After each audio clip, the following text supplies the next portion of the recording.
Okay, I'm gonna get started and assume that maybe people are already in the sessions they want to be in. So thanks everyone for being here. I know most of you. I'm Simon Goring, and what we want to talk today, what we want to talk about today is data annotation and adding additional metadata to data records, and particularly data that falls outside of underlying metadata schema. And so I'm going to share my screen here. So Throughput is a project that has been funded by the NSF through the EarthCube program. I'm at the University of Wisconsin. I live in Vancouver, British Columbia. And this is with partner organizations, Kirsten Leonard, representing EarthChem, Nick McKay, who represents Linked Earth, Steve Kuhn, who's been working with the Tefra community, Shane Loeffler at the University of Minnesota with Flyover Country, and also Anders Noren with Continental Scientific Drilling Facility. Thank you. We keep changing our name. It's so confusing. CSDCO, Andre Tomer at the University of Michigan, Morgan Wofford also at the University of Michigan. Socorro Dominguez is also on this call. She's been working with me in Vancouver as well, and I didn't put her name on here, and I apologize abjectly to you, Socorro. So this is a session that where I'm hoping we can have some engagement, and maybe I was overly hopeful in organizing some breakout rooms. Maybe we can just do this without the breakout rooms. I just want to say, along with the ESIP Code of Conduct, which is linked in the document, I expect people to engage respectfully, listen attentively. Hopefully we can aim for equal participation among individuals and respect boundaries. Ideally, we will all be able to use our cameras when possible, use our Zoom features, and this is mostly for me, but be okay with silence during the conversation, just to let people have an opportunity to join in. The link to this document is in the meeting notes for this session that's part of the ESIP platform, but there are some extra links here. So Throughput website, our GitHub repositories, everything there is licensed under an MIT license, and everything that we've done as part of Throughput is up on GitHub. We have our documentation, and there is the widget that Brian's going to talk about in a little bit. So really quickly, I did want to talk a little bit about the motivation for Throughput and the motivation for some of this work. And so really, it comes down to, I think there was like Mathematics Barbie at one point who said, like, math is hard. Interdisciplinary research is complicated. We have multiple challenges throughout the process of undertaking interdisciplinary research. And the one I want to really focus on is this finding appropriate data. Appropriate data and the data that you need for these research projects is you really need to have knowledge of disciplinary archives. And so oftentimes we come into a problem with one particular background or disciplinary background. When we're working on interdisciplinary projects, we often have this failing that we don't know where to find data in these other disciplines. And along with the disciplinary data and finding those data stores, there's also knowledge of the appropriate methods for using those data. And critically, the lack of connection between individuals and knowledge of these disciplinary methods or disciplinary archives can be significant drivers of inequity, because there's a lot of tacit knowledge around these archives and these methods, as much as there is also explicit knowledge. I'm just going to skip that stuff. And so what Throughput aims to do in some ways is to provide and support multiple points of entry to access, annotate, and interact with data. And so there are certainly search engines and federated search tools, and we want to sort of step into that space to support all of these by being a tool to find links, particularly in the middle and long tail where the support for developer time and stuff like that is not necessarily either a priority or financially feasible. So Throughput at its core is an annotation graph. It uses Neo4j to link research objects. It links articles, databases, data sets, and people using this basic relationship where we have annotations that connect objects to one another with sort of textual or metadata information to explain the meaning behind the annotation. And so you can see here we have an annotation with two targets, one of which is a GitHub repository. There's additional node types that would help provide more information about this object.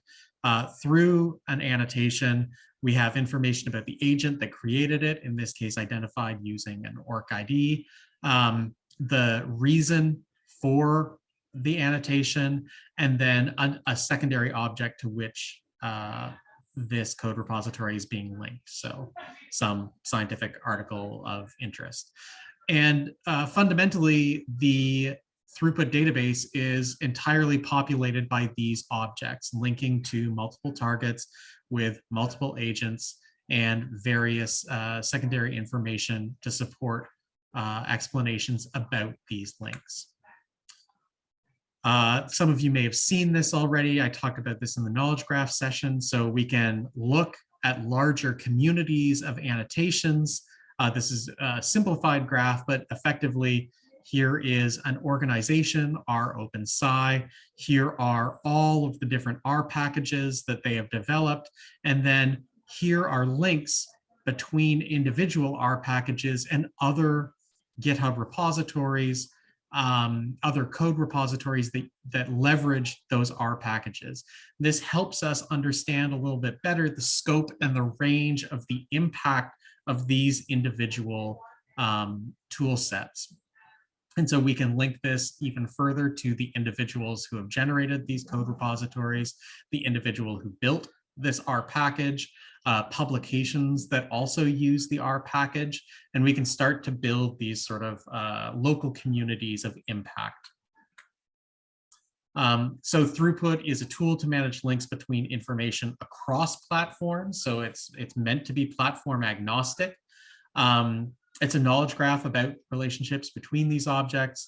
And we hope that it can also be a source for information about best practices, because we can look at the kinds of links that exist between objects and start to say, well, are these objects that are linked to a data catalog, which of these are really showing emerging practices or showing best practices? And can we use these to help communicate better with the public in terms of what kinds of methods should be used?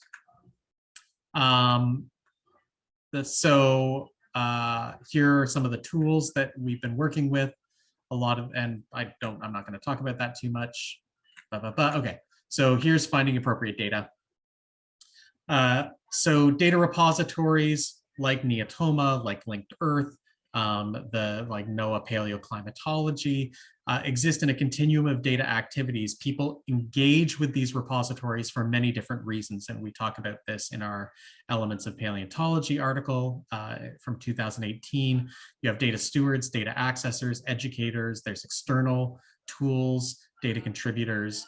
And the metadata needs of these individuals vary depending on the activities with which they are engaging.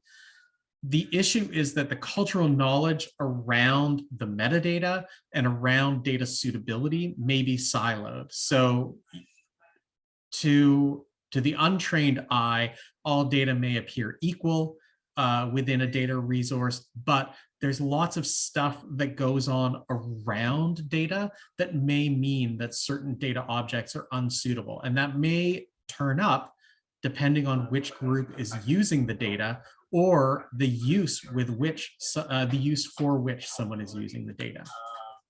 And so this is a critically important concept and one that again drives some of the utility of throughput.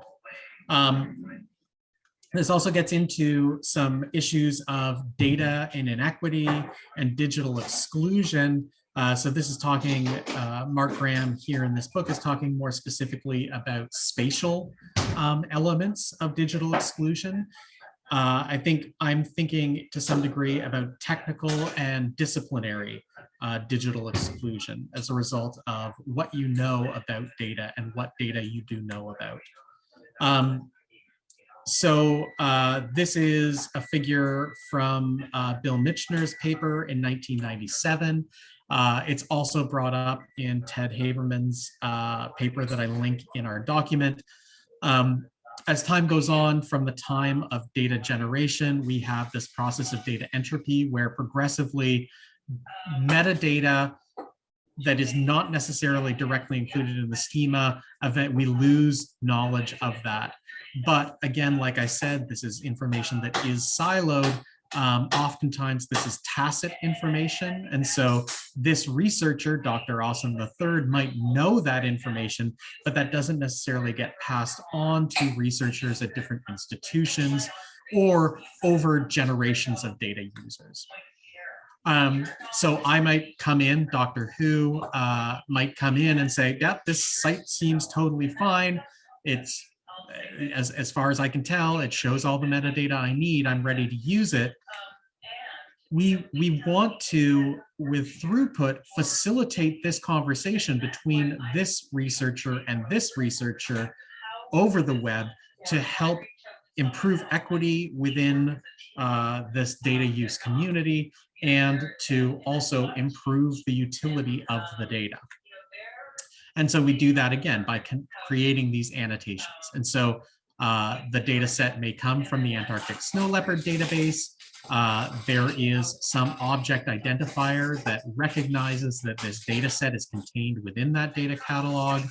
There's an annotation generated by this agent, and there is some annotation value that is associated with it. And so with throughput, I can use the APIs to discover this annotation associated with that object.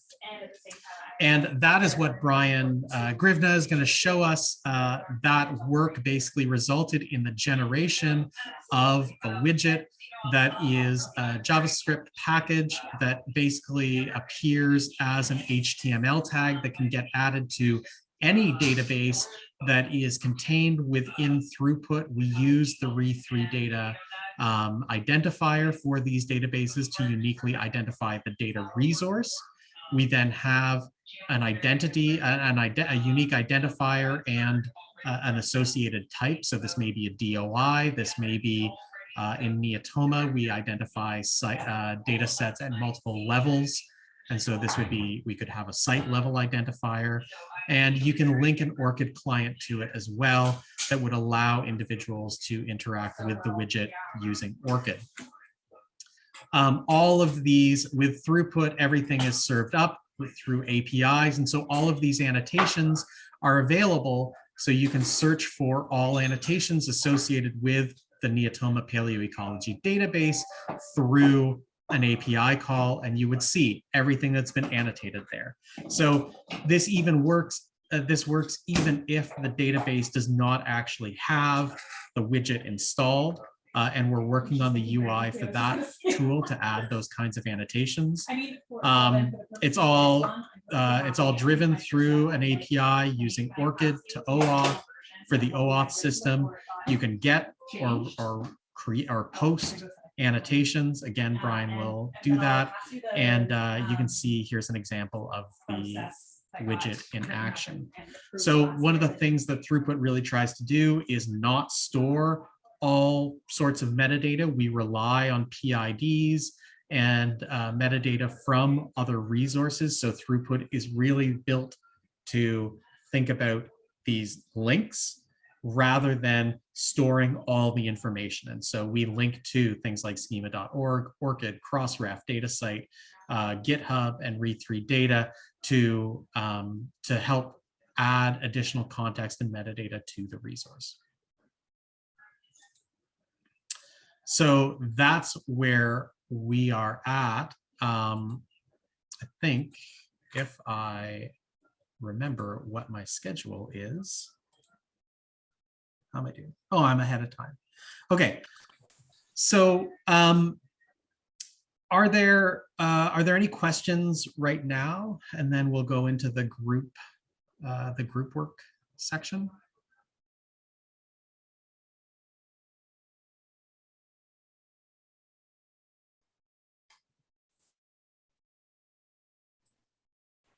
I'm just curious about how, oh, I'm sorry, someone has their hand up. I'll let you go first, Don.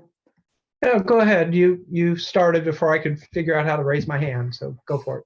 You're quite polite. Oh, okay. I'll try that feature next time. Now I was just curious about the read3 and data site. If they actually, I've heard a lot about this, but I was wondering if they offer APIs, and if so, if that's easy to work with, and just if you could say a little more about how you're integrating that, that would be helpful.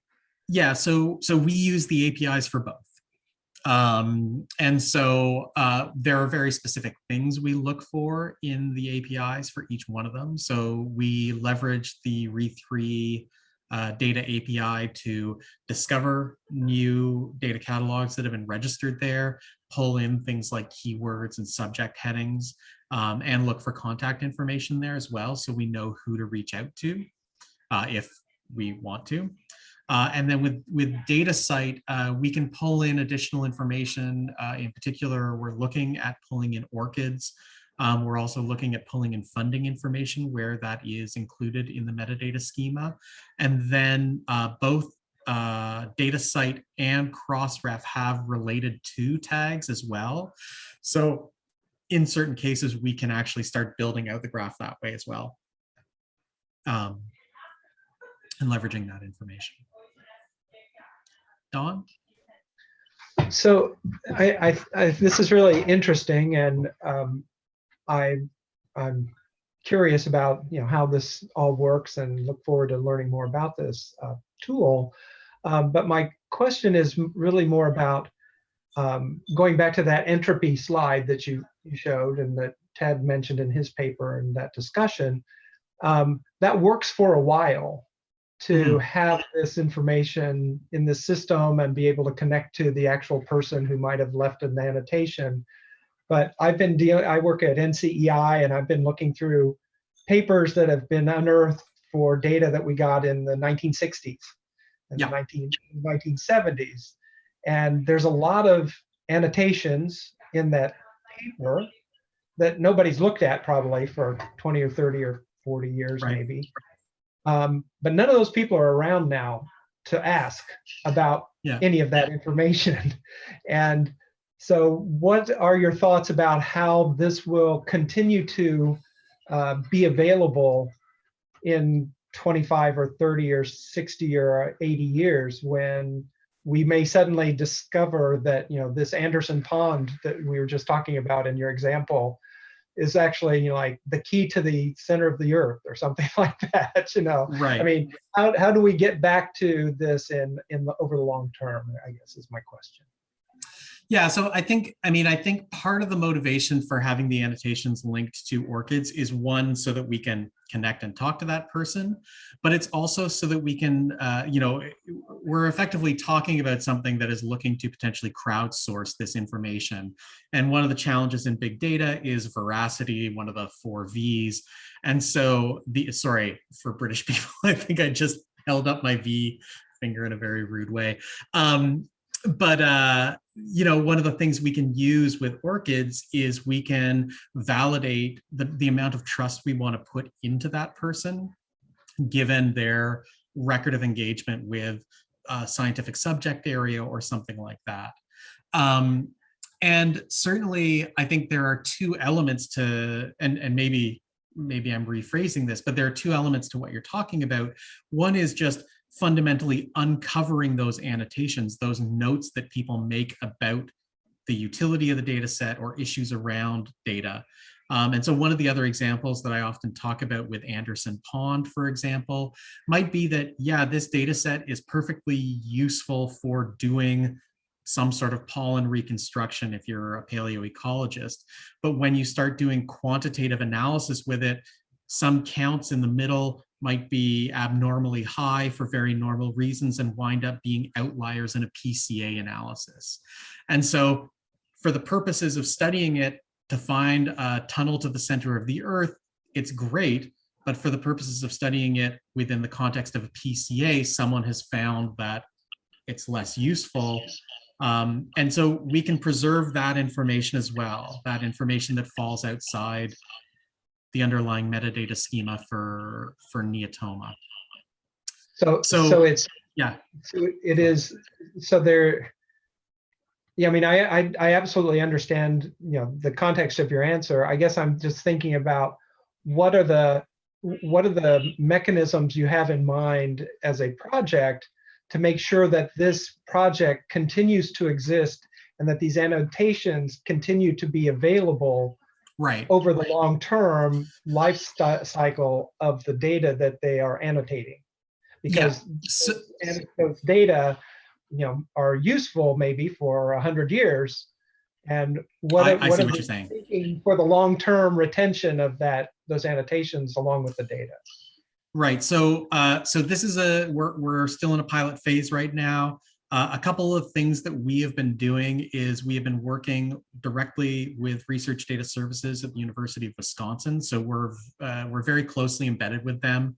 And so that gives us some institutional support for long-term preservation. We periodically provide snapshots of the database itself and host them on Figshare. And we're looking, so one of the, so as far as long-term sustainability of funding goes, I think that's always a challenge. And that's something that our partnership within EarthCube has been talking about this idea of, so with other projects as well, like how do we carry on the efforts that have been launched through EarthCube into a long-term format. And so whether that means that the information within our knowledge graph eventually goes into another knowledge graph, whether it means that something like the University of Wisconsin takes it over. That helps me understand it then. So yeah, thank you. I appreciate that. Additional explanation there. Thank you. Yeah. So I'm going to hop on to the next piece. So what I want to do is I want to get a sense from the people here.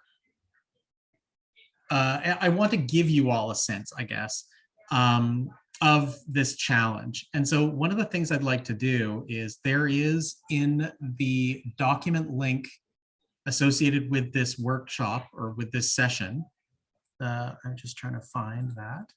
There is a Google Sheets document. I'll share that link for you. And so what I'd like people to do is take about 5 minutes and think about data sets that you happen to know about, where you may know something about that. And maybe you don't, maybe you, so in this case, I basically made an annotation about a record from the Neotoma Paleoecology database. I have a URI for it, you may or may not. And just like, what is an issue in a data set that you know about that may not be necessarily represented on the data set landing pages? And so I'd like people to take a couple minutes. We're gonna just take, I think we're running a bit behind. Let's take 3 minutes. Just think about that. And if you do have an example, please feel free to add it in. You can obscure the database name if you're ashamed, because it's a database that you run. but let's take a minute to do that together.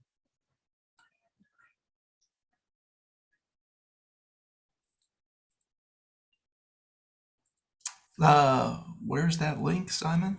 I In the put it in the chat. chat. Yeah, I put it in the Thanks. chat. Okay. It's also, if you go to this live session, I got it. Yeah. Yeah. There's a bunch of stuff in the Google Doc as well.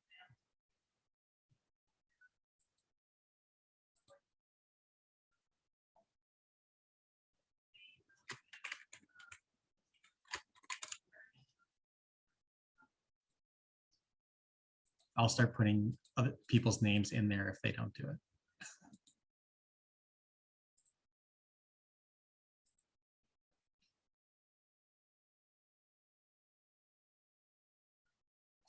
And so this may not be an explicit error with a data set, but this might just be like, this data set is not well suited to X. So I think oftentimes people who are experts in certain fields, you'll see publications by someone from outside your field reporting on something, and you're like, like you can't do that kind of analysis on that kind of data. So if there's anything in particular that might not be entirely clear.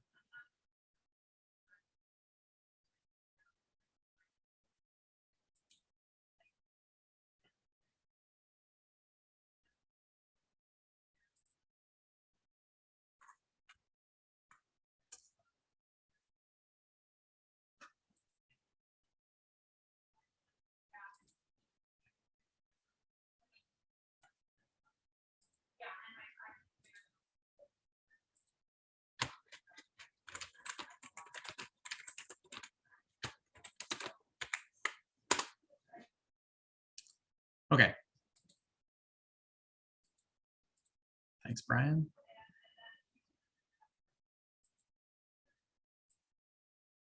That's great. And thanks, James, for entering stuff.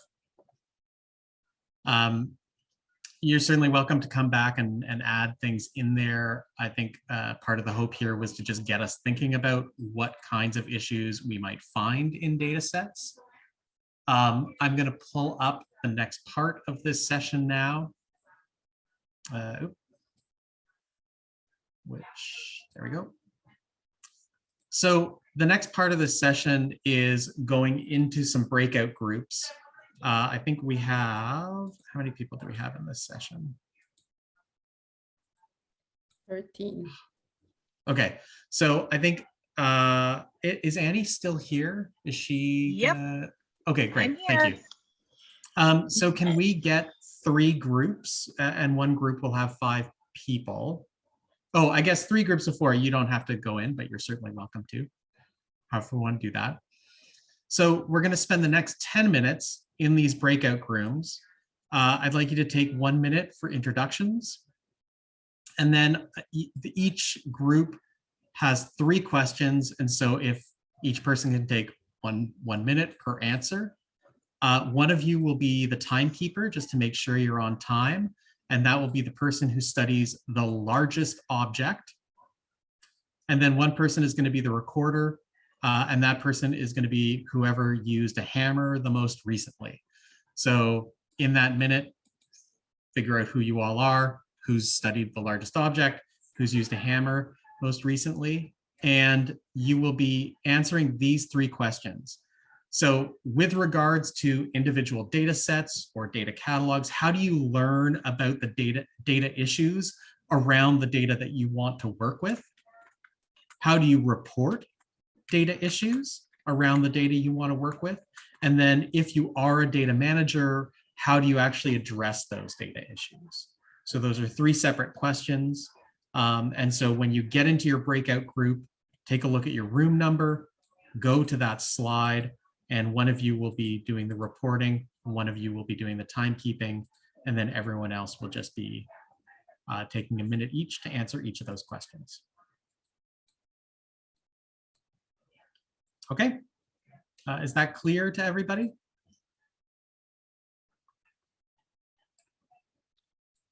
All right, Simon, I can go ahead and open up the rooms right now so everyone will get pulled in there. Could you just tell me what time I could give like a 5-minute warning and when you want everyone pulled back?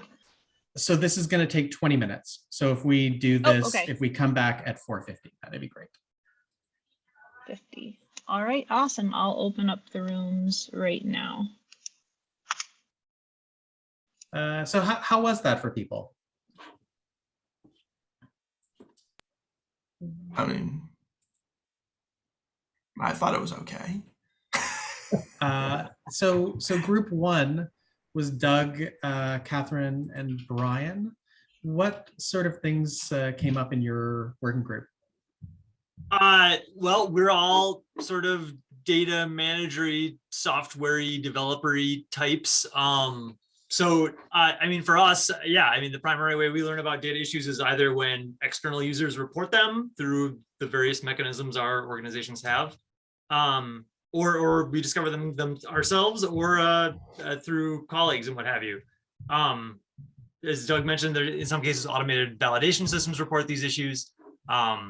But in general, I would say in large part, we're pretty dependent on others and external individuals to report those issues and discover and report those issues. As far as reporting those issues, we generally aren't, again, the ones doing the reporting. But when they come up, we're generally interacting with our colleagues first and foremost if we have the means to fix those issues. Otherwise, reporting them to the external entities that theoretically do have the means to fix those issues. And as far as how we address them, again, that's sort of a similar set of answers. Because we have the means to, or when we have the means to do so, we fix them ourselves, or go to the external source. So yeah, not a ton of maybe major insights there. But we had a nice talk. And then Ken, James, and Dawn, and Adam. Okay, well, I'll summarize it, I guess. So I think we kind of came to the same conclusions. We also noticed that we also are all essentially technical people, not actual people that use data, except Ken used to be a person who used data. So I thought, that's a sort of a cautionary note, isn't it? But anyways, how do we learn about data issues? Direct feedback, emails, problem tickets.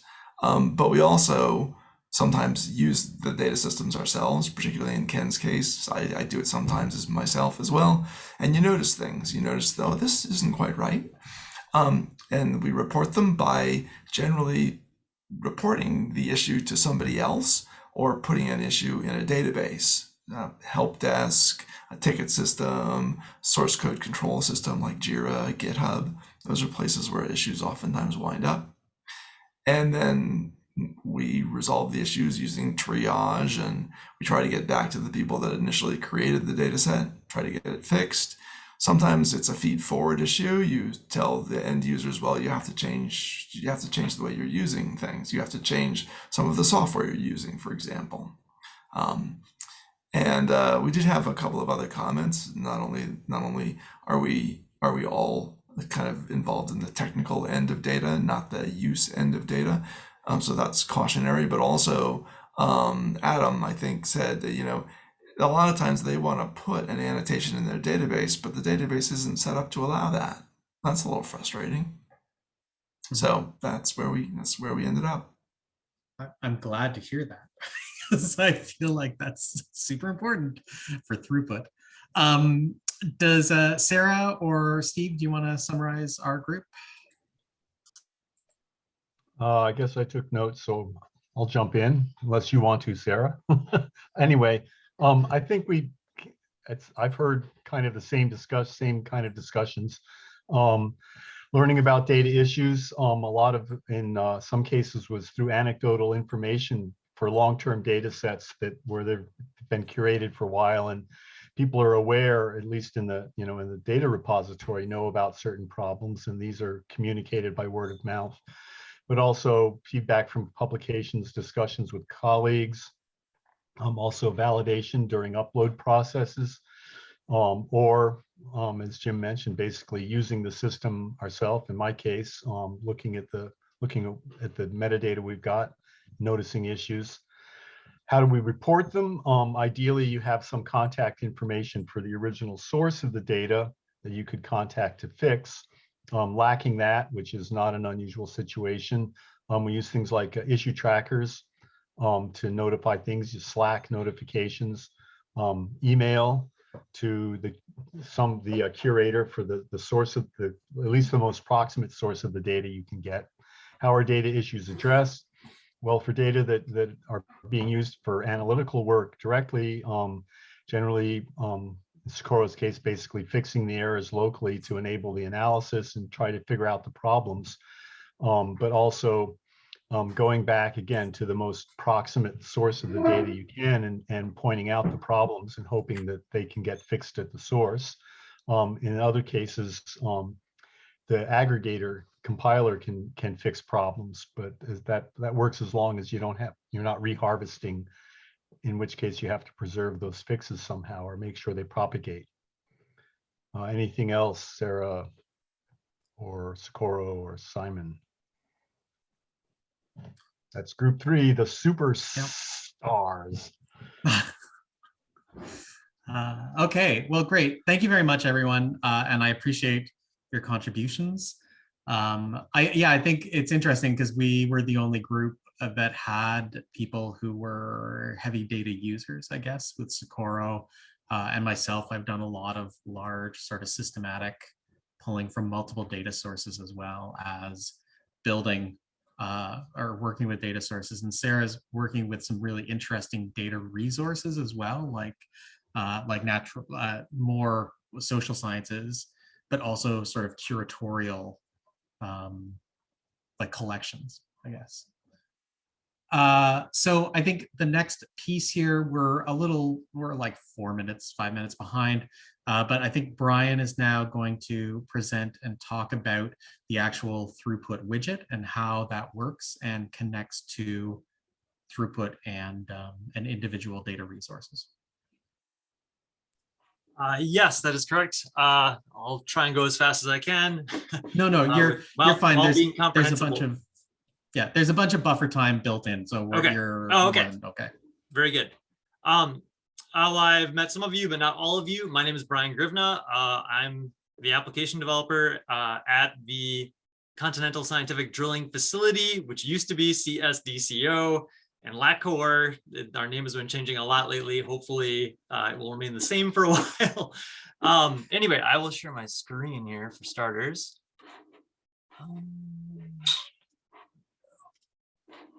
Okay, hopefully everyone can see a browser with a lot of tabs. So I'm just going to talk briefly about how you would actually hook up the widget on your website. And I will also do a brief demonstration of how the widget works after that. So I'm just going to go through these slides fairly quickly. So just an overview of the widget. All of the code and documentation lives on our GitHub repo. This is going to be a very rapid overview. I'm going to omit a lot of details. All the information you need is there. And of course, you can always talk to me if you need further assistance. So anyway, so it's all there. The widget is built with a tool chain called Stencil. It's part of the Ionic, or it's created by Ionic. And the way that works is it basically produces a lightweight web component that looks like any other HTML tag. It's just this throughput widget tag. So you'd install the widget essentially via NPM, Node Package Manager, or you can use a script tag directly in the page that pulls either a specific version of the widget or the most recent version of the widget. You then add it to your pages with that throughput widget tag, as you would any other HTML entity. As based on our testing, the widget works in static HTML, Angular, Vue, React, Grails, probably the latest web development framework of the month. They haven't been tested, but in general, it should work with anything. Web component is inherently a fairly generic thing that should work everywhere. To install the widget, again, you'd either install with npm, just using standard npm install command, or you can use this tag that references unpackage.com, which just is a reference to npm packages. So this would just install the latest version of the throughput widget. You can specify a version if you want to. In general, I would recommend not doing so. That assures you'll always just have the latest version of the widget. But if you do want a specific version, you can specify that there. And in general, yeah, I would suggest using the second method, just because with npm install, you're going to have to do manual updates if you want to constantly have the latest version of the widget. So in general, I'd say I would prefer this method, but whichever works for you is just fine. And again, if you're going to use Angular, Vue, or React, there is some additional boilerplate code you need to add in order to make the widget work. Again, it's all fairly copy paste. I won't go over it here other than to say it's all documented in the GitHub repo. There are 3 critical properties that you do have to define for the widget in order for it to interact with the throughput database. The first of those is the top level identifier, which is just the re3 data ID for your resource. The next is specific to the data set that you want to annotate within that resource. And then there's also a resource defined data type associated with that link to provide essentially another dimension. So if you had multiple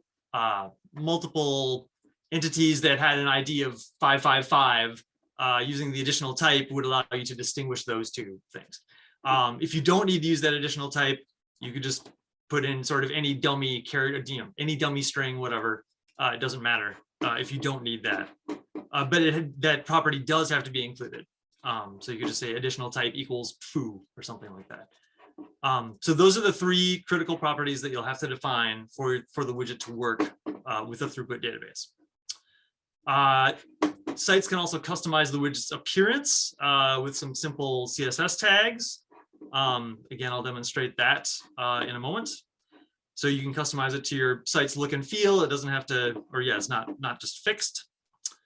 And then this actually isn't that complicated despite all the text, but in order for users to add annotations through the widget, they're going to authenticate through Orcid. That's our authentication system. We don't have a throughput specific authentication system. In order to enable users of the widget on your data site to do that, you have to register your application with Orcid, essentially. That will give you a client ID that you will pass to the widget so that it's essentially identifying your application. The main reason we do that is because, as I'll demonstrate, when you authenticate through Orcid, it will then redirect you back to the page where the widget was. And Orcid is very strict about this. You have to have specified the URLs to which you can be redirected, the valid URLs. If you don't specify that, the authentication system essentially won't work. So for that reason, we ask each implementing site of the widget to create their own Orcid application, get their own client ID, just so they can manage their own redirects, as opposed to us being the one central repository of everyone's redirects, which becomes a management nightmare. So it's much easier for everyone to manage their own redirect URLs in Orcid. Let's see, and yeah, you have to define those even if you're just doing local development. You still have to tell Orcid that localhost is a valid redirect. But the nice thing about this is that, for example, for a sort of a top level URL like foo.com, if you specify that in Orcid, any child of that will be valid as well. So you don't have to enter every single valid URL for your website, which would also be a nightmare. As far as I can tell, each Orcid account can only register a single application. So that may be an issue in some cases if you have many data repositories and you want to have a separate client ID for each of them. You would basically need to define new Orcid accounts or create new Orcid accounts for each one. However, I should note that you can definitely use the same client ID for all of your applications, all your data resources, if you want to, if you don't want that level of granularity. Again, if you want users to be able to add annotations, you need to register with Orcid. If you want to use the widget strictly as a viewer, you don't need to do any of that. All you have to do is add a property that says read-only mode equals true, and now you don't need to define any Orcid anything. However, it means that no one can add annotations. The widget essentially just becomes a viewer of existing annotations at that point. So that's just a description of what will happen if you, oops, so I break everything, even more. All right, we're just going to move on to the next slide before I break that further. So now I'm just going to demonstrate the widget briefly here. So first, we're just going to start in this JS fiddle. So here is a minimal implementation of the widget. So as you can see, let's see here. So we have the script tag that pulls the latest version of the widget from Unpackage. And then we just add the throughput widget tag. It has our 3 throughput identifiers, identifier, link, and additional type. And then we have our Orcid client ID as well. And as you can see, here's the widget right here. And it says we have 13 annotations. If I click it, it's a little bigger, can see all the test annotations that I have added. This null author is a known bug right now. We're fixing that. It should show my name, Brian Grivna. If I were to click this, it would take you to my Orcid page. And to log into Orcid to add annotations, you would click this. However, this does not work in the CodePen interface, so I will show that elsewhere. But what I do want to show you here is just an example of if you wanted to customize the CSS for your site, what you have to do is this. And now it's going to look really bad. But just to make it obvious that we have customized the CSS to look totally terrible, you can do that if you want to. Brian, that is the color scheme of my new website, though. So. Sorry, Simon, no offense. Okay, no problem. It's yeah. Anyway, so that's how you customize the CSS of the widget. All right, go back to this. Okay, and so now I'll show you the widget running on a local instance of Neotoma, a legitimate website. So here, like that, and I just want to show you what the Orcid authentication process actually looks like in an environment where it works. So I click that button, it's going to send me to Orcid, hopefully. I'm going to sign in. And now it's going to redirect me back to where I was because I inputted localhost 8080 as a valid redirect URL in Orcid. If I hadn't done that, it wouldn't let me do this. So at this point, I've authenticated, and you can see that when we open up the widget, you can see that I'm authenticated as me. I can sign out by clicking this button. I can add an annotation by adding this one. So BRD to ESIP demo annotation of fun. Submit that, and there it is. It's been added to the list. You can now see there are now 15 annotations. So this is now in the database, and so now I can sign out. Just goes back to the login button. You can see a little info about the widget here.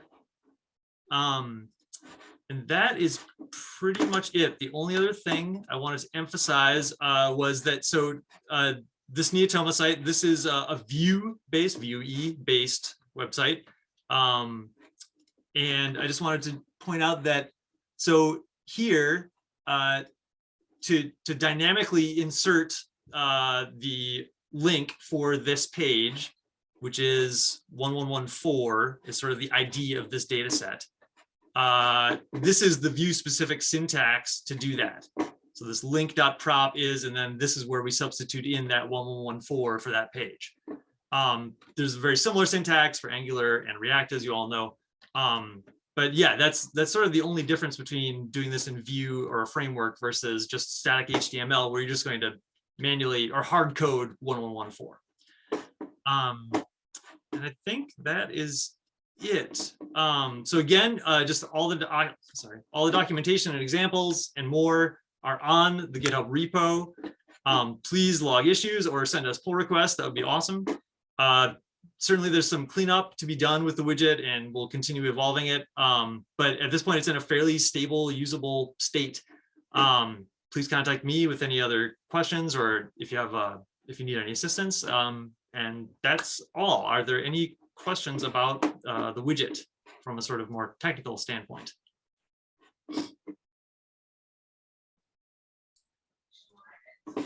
Yeah. Is it possible to work with the information the widget contains from a program, like say a Python program? When you say work with, do you mean, all right, can you explain a little more about what you mean? Sure. Suppose I came in and I annotated a data set and I said, you know, all these 5 data sets, they have these variables called X and Y. They're really latitude and longitude. So I put that in, and maybe I use some of the CF conventions attributes to name those things. And so now I'd like to be able to point a program at those data sets and say, read these data for me. And I'd like to do that over the web. But the program needs to be told that another name for these things called X and Y is latitude and longitude. So it needs programmatic access to the metadata, what you might think of as use metadata for the data set. Mm-hmm. Yeah, that's a great question. So and to a certain extent, yes.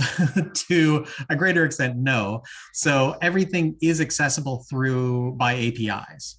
So Okay. you could say, okay, like pull this data and then check to see if there are annotations associated with that data.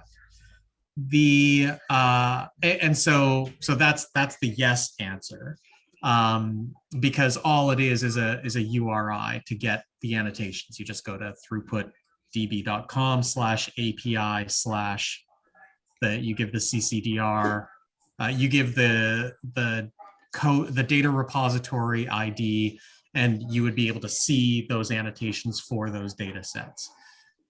Where the answer is no is that currently we don't support structured annotations in such a way that you would be able to immediately, like that a program would be able to say, oh yes, let me convert that X column to like lat long or whatever it is. It's certainly something we could talk about. Yeah, it's certainly something we could talk about supporting. I think it would be difficult to do that in a general way, although there's no reason you couldn't put structured metadata in as an annotation. Okay. So you could have a JSON LD annotation, something like that. So Simon, to follow up on that a little bit and looking at the example that Brian just pasted in, one thing that would be, it's hard to know ahead of time what these database IDs are, as well as the internal IDs for the data sets. Yeah. But a person might know what the DOI, if there is one, or some other persistent identifier for a data set is. Is there any way to use those to ask the Throughput database, do you have any annotations for this data set based upon that kind of a vector? So this is one of the challenges with the database identifier and that additional type. There's no reason a database can't choose to have an additional identifier that is a DOI. So they could say additional type is DOI and then have the DOI. Part of the reason we structured it the way we did is that we, among the data groups that we brought together initially, several of them did not have DOI systems in the first place.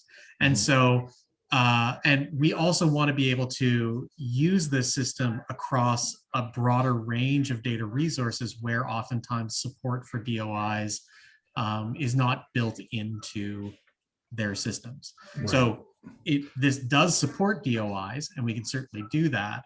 And I would say any resolvable URI, not just a DOI, right? So that exactly. It sounds like and so we can support any resolvable URI. That's not a problem. But we go further and say, look, you don't necessarily have to have a URI. One of the ways we can sort of flip this is to say, yes, we can go to data site and start searching for objects that use multiple referencing systems for their objects. So for example, in the data site metadata schema, Neotoma's DOIs point to the same endpoint as an additional type data set slash like unique identifier. Right. So there's no reason we can't build that into the throughput system as well to say, yeah, like we can make connections between DOIs and this additional type slash ID system. This might be an area where exploring the data site PID graph that Yeah. Haberman mentioned in the KG session might be useful too. Yeah, absolutely. And so I have done some of that work already. I think, again, one of the challenges that I found is that metadata is often lacking. Certainly we can leverage it, but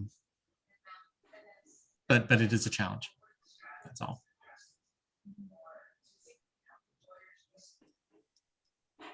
Sorry, James, I didn't mean to jump in on you there.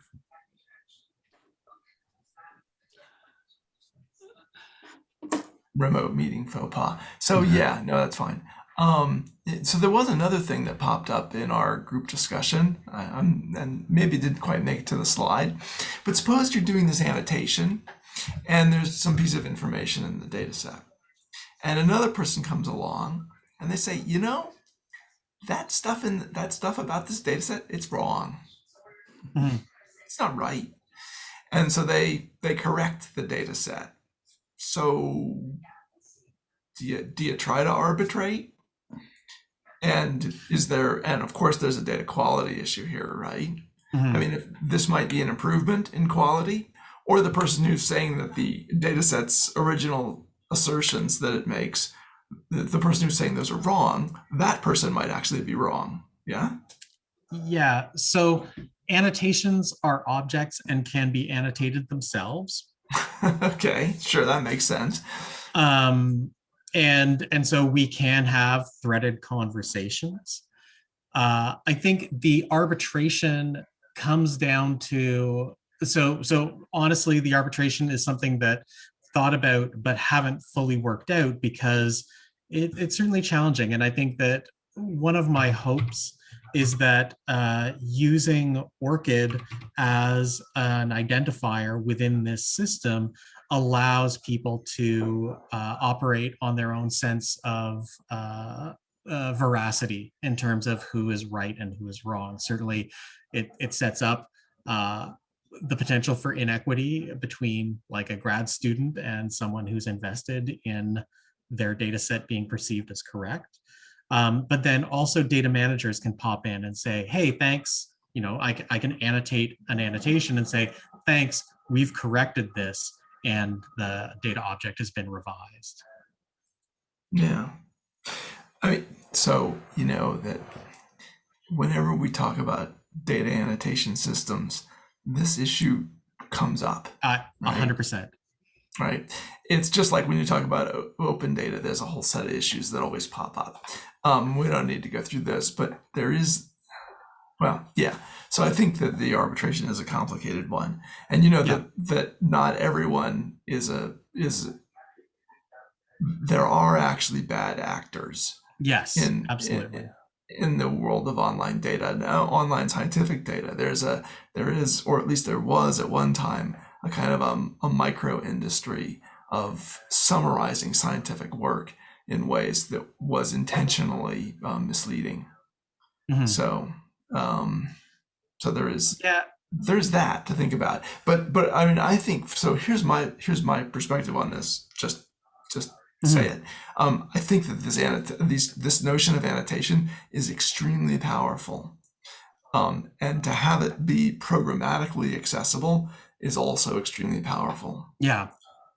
So I think that that's worthwhile, but I think that it has to be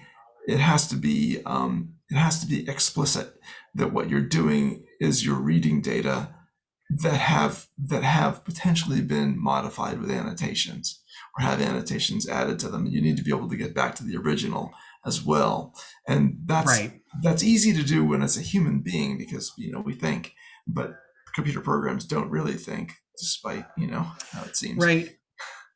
So that's a second interesting issue. And so within Neotoma now, what we do is when a DOI is minted, we store a copy of the data as it was on at the time that it was minted.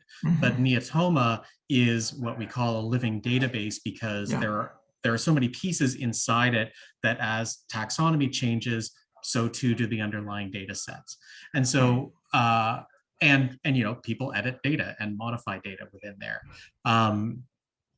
Yeah, I think that so there is this challenge, but I think part of what I had hoped and what we want to continue to build Throughput as is something that is broadly accessible. And so saying, yes, we can make annotations that are machine readable and can access a data object at a certain time is critically important. I definitely see that use case and would love to build that out. At the same time, I want the annotation engine to serve communities that are technologically underserved. So communities, and I guess I think of paleoecology in a lot of ways as a community that tends to be more of a traditional sort of field ecology community that does not have a lot of technical expertise. And an individual may not have the capacity to make an annotation that is machine readable and that would transform underlying data in some way. So it's really trying to find that balance. And I think one of the things that we do with the way that we structure these annotations is that it is database centric. And so what we could say is that for data resource X, you have a system there where you can allow JSON LD annotations to be interpreted and transform data through some sort of Python package that you develop.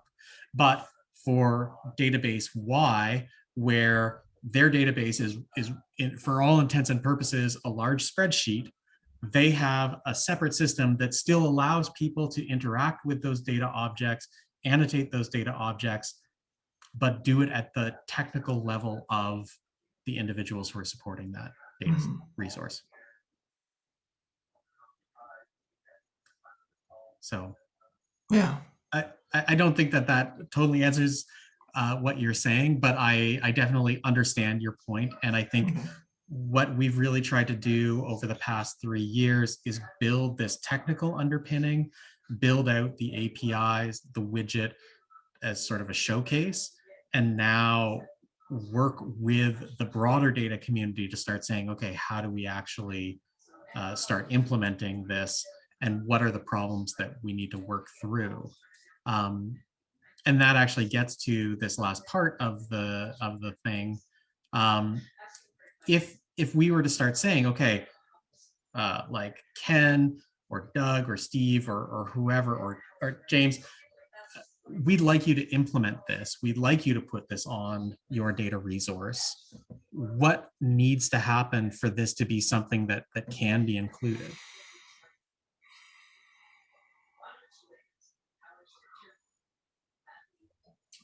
That's a hard question to answer. Yeah. Yeah. Yeah, like I mentioned in the poster discussions, like we would have, I think, some significant IT security issues.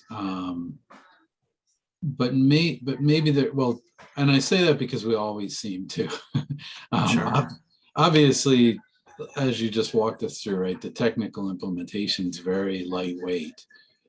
But anytime our systems talk to another system and receive some information back into it, it's it's fraught with peril as far as getting the approval to implement things like that. So I mean, just like even at like a basic level, like we're required on all federal websites, if somebody's going to click on something that takes them to a non-federal website, a little pop-up has to appear. And I know that that's simple, and it's not exactly how we would implement this here, but like the requirements on our systems get down to that sort of level of detail. Yeah, right. And so it can be really challenging to try to incorporate some like a community solution for annotations like this. Yeah. Yeah, I'm not quite sure in the if I were to talk in the context of EED3 and that EOS DIS system, or system, we'll say that for now. I think the notion of annotation would be pretty complex. It would have to be heavily integrated into their search technology. So this would need to be integrated. It couldn't just be added in as a widget. That's my And take that, on it. and that's yeah, I'm glad you said that, James, because that's on my mind too. Yeah, like ideally the way I would really want to implement some type of annotation service, I'll call it, right? That a way for us to allow users to come in and provide annotations on the data that we steward. To make it really work, you're right. We'd have to receive that somehow, vet it like through the trust process, like you were talking about, and then incorporate it into the actual standardized metadata that underlies the archive, so that we can then use it everywhere else downstream in our systems, like sort of show up in our portals and be part of our discovery processes and so forth and so on. So you're right. Exactly. So EOS DIS has this thing called the Common Metadata Repository, and it's supposed to span the data holdings of all of NASA's 12 distributed active archive centers. They're DACs, which represents the vast majority of NASA's data. And so that would have to somehow be connected to this notion of annotation system. And that system gets its authentication. It deals with the credentials through a NASA implementation of an OAuth 2 like system called Earth Data Login. So it would have to be integrated with that as well. I mean, I think the strength about either using Earth Data Login in an OAuth 2 system or Orcid, and that is that the annotations can be attributed to an individual. Right. And that's that what I think is key. I think that's absolutely key. I don't think that you can have an annotation system that's purely anonymous. No, and so I guess two things to say to that. Yeah, that was why we chose Orcid. I think that we felt that Orcid both allows you to not be anonymous, although you can make fake Orcids. But it also gives you the ability, because we want people to buy into this Orcid system, because Orcid is now integrating with Crossref and DataCite, and we want to get people into that ecosystem. The one thing I was going to say to both Ken and James, your points, is that the next piece of UI to be built for Throughput is going to be like an annotation UI where you can search for annotations by database, by data set, and at different levels. So it would give potentially an external tool to say, hey, yeah, I've got an annotation. Like, I can't make a direct comment on NASA's Aster data sets or whatever, but I'm going to go to the Throughput portal and I can search through and look. And that might be a way, because those would still be accessible through the API, it might be the conduit into NOAA or into the DAC system or whatever, to actually still have the annotations be added and supported externally, but get that information into the metadata scheme. So it's something I'll keep that in mind as we move forward.